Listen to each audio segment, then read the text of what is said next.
Welcome back to another GTA hub tutorial, जहां आज मैं आपको बताने वाला हूं कि अगर अभी अभी आपने GTA हब RP सर्वर में खेलना शुरू किया है और आपको समझ में नहीं आ रहा है कि कौन सी चीजें कहां पर हैं, जैसे कि कार रेंट कहां पर होगी, फूड और हेल्थ आइटम कहां पर मिलेंगे, कार्स एंड हाउसेस कहां चीप में बाय कर सकते हैं, इस वीडियो को देखने के बाद आप सब कुछ जान जाओगे। तो ये GTA हब प्लेयर्स के लिए एक बिगिनर्स गाइड है, जहां आपको सारी छोटी मोटी चीजें पता चल जाएंगी कि सर्वर में कहां से कौन सी चीजें होती हैं। बाय द वे, अभी तक आपने GTA हब RP सर्वर में खेलना शुरू नहीं किया है तो क्या कर रहे हो? इससे पहले कि सर्वर फुल हो जाए, चीजें ओवर प्राइस हो जाए, आ जाओ खेलने भाई, फ्री है ये। बेसिकली अभी अभी इनका इंग्लिश सर्वर स्टार्ट हुआ है तो सब कुछ आसान है, फ्यूचर की कोई गारंटी नहीं दे सकता मैं, हो सकता है आगे चलकर प्राइसेस बहुत ज्यादा बढ़ जाएं। डिस्क्रिप्शन में दिए हुए लिंक से जाकर आप इनके वेबसाइट से GTA हब लॉन्चर डाउनलोड कर लेना, फिर इंस्टॉल करने के बाद पेगासस 1 जो कि इनका इंग्लिश सर्वर है उसे ज्वाइन कर लेना। कैरेक्टर क्रिएशन के टाइम पे रेफरल में मेरा कोड यूज करना GENOME GENOME, जिससे आपको इंस्टेंट कैश रिवॉर्ड भी मिल जाएगा और आप बहुत कुछ ले पाओगे। एंड हमारे फैमिली का डिस्कॉर्ड भी ज्वाइन कर लेना ताकि हम आपको सपोर्ट कर पाएं।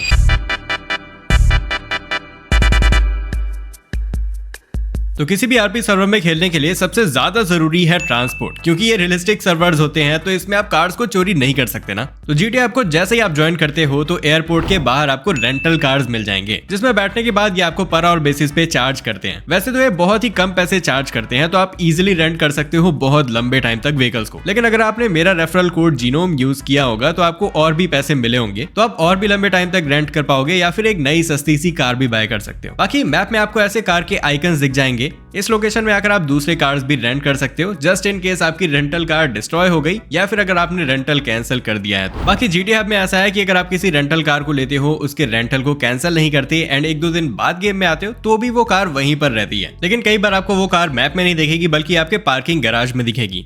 बाकी मैप में आपकी कार कहां पे है वो आप इस मार्कर से पता लगा सकते हो एंड आपने जो कार्स बाय कर रखी हैं वो आप टैब बटन को प्रेस करके लोकेट कर सकते हो। बाकी हाँ, GTA हब में कार्स चलाने के लिए किसी भी ड्राइविंग लाइसेंस को कंप्लीट नहीं करना पड़ता। फिर आपने नोटिस किया होगा कि मिनी मैप के नीचे कुछ बार्स हैं, जैसे कि हेल्थ मीटर, थर्स्ट, फूड और एनर्जी भी। तो GTA हब में ना आपको समय समय पर खाना खाना होता है, वरना अगर ये लेवल्स कम हो जाते हैं तो कैरेक्टर की एनर्जी भी कम हो जाती है और उसे चक्कर आने लगेगा और आप गेम ढंग से खेल नहीं पाओगे। तो गेम में खाने पीने का बेस्ट सामान आपको इस बर्गर वाले शॉप पे मिलेगा, जो कि मैप में बर्गर के आइकॉन से ही लोकेटेड है। यहाँ आकर आप बर्गर, हॉट डॉग, कोला, इन चीजों को बाय करके अपने हंगर और थर्स्ट लेवल को रिप्लेनिश कर सकते हो। अब देखो, कार का फ्यूल तो इतनी जल्दी खत्म होता नहीं है, लेकिन जस्ट इन केस आप बहुत टाइम से चला रहे थे इसे तो कभी ना कभी तो खत्म हो ही जाएगा ना। तो कार्स को रिफ्यूल करने के लिए आपको इस रेड जेरी कैन वाले लोकेशन पर जाना है और यहाँ से आप कार्स को रिफ्यूल कर सकते हो। फिर आप देख सकते हो जो मेरा हेल्थ लेवल है ना वो बहुत ज्यादा डाउन हो चुका है, क्योंकि हमने कार को क्रैश कर दिया था भाई। इस गेम में ऐसा है कि अगर आप अपने कार को क्रैश करते हो तो आपका हेल्थ बहुत जल्दी डाउन चला जाता है। तो अब आपको फार्मेसी शॉप जाना होगा या फिर हॉस्पिटल।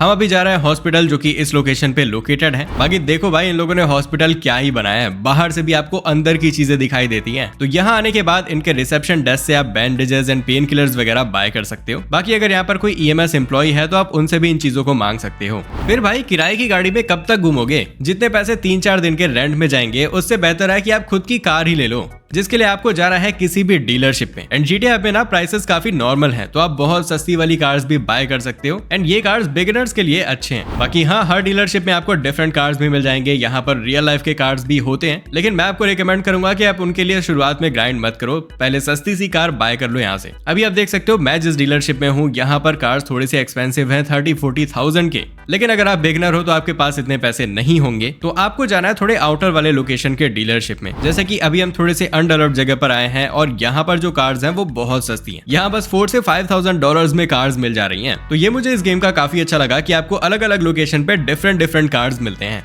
एंड ये सब कुछ मैटर करता है लोकेलिटी पे भी। अगर आप अमीर जगह पे जाओगे तो भाई वहाँ पे बहुत एक्सपेंसिव कार्स मिलेंगे आपको। बाकी अगर आपने कार को बाय कर लिया है तो आपकी जिम्मेदारी बनती है कि आप उसे पार्किंग स्पेस में ही पार्क करना। गेम में हर लोकेशन पे आपको पार्किंग गैराजेस मिल जाएंगे, तो आप वहाँ पे इजिली पार्क कर सकते हो, बाहर रोड पर मत छोड़ना भाई गाड़ी को। अब मैंने आपको सारे बेसिक्स बता ही दिए हैं, लेकिन पैसे कैसे कमाएं? अब मैंने बिगिनर्स गाइड के ऊपर एक फुल वीडियो बनाई है जिसे आप जरूर देखना, ये आपके बहुत काम आने वाला है। तो जब तक आप लेवल 4 नहीं हो जाते तब तक बिगिनर्स जॉब करो, लेकिन जैसे ही आप लेवल 4 हो जाते हो तो आप रॉबरीज करने के लिए रेडी हो। रॉबरीज में भाई कम टाइम में बहुत सारे पैसे कमाए जा सकते हैं, जो कि जॉब्स में फिलहाल पॉसिबल नहीं है। तो इन रॉबरीज को करने के लिए आपको इल्लीगल हिडन मार्केट प्लेस पे जाना होगा, जो कि इस लोकेशन पर है। आप वीडियो में ही लोकेशन को देख लो, क्योंकि मैप में ये नहीं दिखता गेम के अंदर। यहाँ से आपको चाहिए होंगे प्लान्स एंड गन्स और उसके बाद आप रॉबरीज कर सकते हो। रॉबरीज कैसे हो सकते हैं उसका फुल गाइड यहाँ पर है। बाकी हाँ, जैसा कि मैंने आपको बताया कि लेवल 4 होना पड़ेगा रॉबरीज करने के लिए एंड बेसिक सर्टिफिकेशन भी कंप्लीट करना होगा। लेकिन आखिर ये बेसिक सर्टिफिकेशन होता क्या है? वेल, जब GTA हब में खेलना स्टार्ट करोगे तो आपसे आरपी के रूल्स पूछे जाते हैं। ये एक तरह से टेस्ट करने का सिस्टम है जिससे GTA हब में जो लोग भी आए उन्हें रूल्स पता होने चाहिए। आपको पता होगा भाई, आरपी सर्वर में कई बार ऐसे लोग भी आ जाते हैं जो कि बहुत ज्यादा परेशान करते हैं और उन्हें रूल्स पता ही नहीं होते हैं। तो ये उन लोगों के लिए ही है ताकि सर्वर में शांति बनी रहे। तो आप गेम को खेलोगे, धीरे धीरे रूल सीखोगे, आपको लोग रूल सिखाएंगे,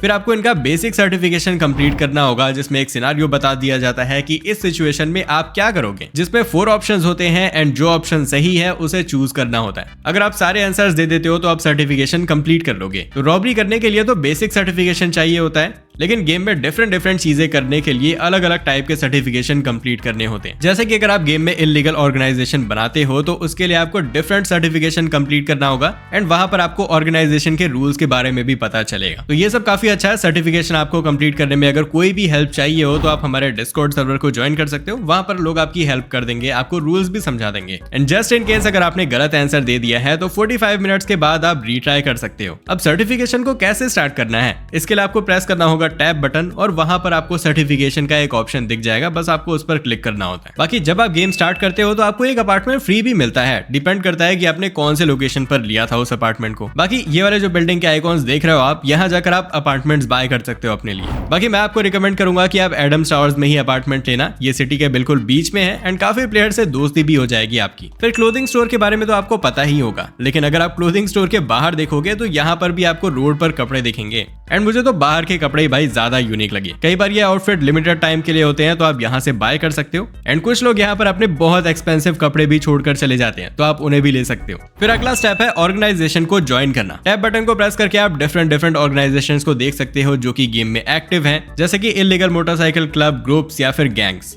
ज्वाइन करने के लिए आप लोगों से मिल सकते हो, उन्हें कह सकते हो तो वो डायरेक्टली आपको ले लेंगे, या फिर आप टैब बटन को प्रेस करके उनसे रिक्वेस्ट भी कर सकते हो एंड देन वो आपको ले लेंगे। ऑर्गेनाइजेशन ज्वाइन करना बहुत ही इंपॉर्टेंट है क्योंकि आपको हर छोटी चीज के लिए कुछ ना कुछ तो पूछना पड़ेगा ही। तो ऐसे में ऑर्गेनाइजेशन के लोग आपकी काफी हेल्प कर देते हैं। गेम में हमारा भी ऑर्गेनाइजेशन है जिसका नाम है अकात्सुकी, तो आप उसे ज्वाइन कर लेना। एंड हाँ, यहाँ पर फैमिलीज नहीं होते बल्कि इल्लीगल ऑर्ग्स होते हैं, जो कि मैंने आपको बताया, मोटरसाइकिल क्लब, ग्रुप्स या फिर गैंग्स। बाकी GTA हब का ऑर्गेनाइजेशन सिस्टम क्या है इसके बारे में भी एक डिटेल वीडियो आएगी एंड शायद जब आप ये वीडियो देख रहे हो तब आपको आई बटन और डिस्क्रिप्शन में इसका लिंक भी मिल जाएगा। तो हाँ गाइज, यही था इस छोटे से गाइड वीडियो में। अगर आपको कुछ भी इंपॉर्टेंट चीजें पता है GTA हब आरपी सर्वर के बारे में जो कि बिगनर प्लेयर्स की हेल्प कर सकता है तो कमेंट करो ताकि सभी नए प्लेयर्स को फायदा हो पाए। एंड अभी तक GTA हब ज्वाइन नहीं किया तो आ जाओ भाई साथ में खेलने। डाउनलोड लिंक मैंने दे दिया है डिस्क्रिप्शन में।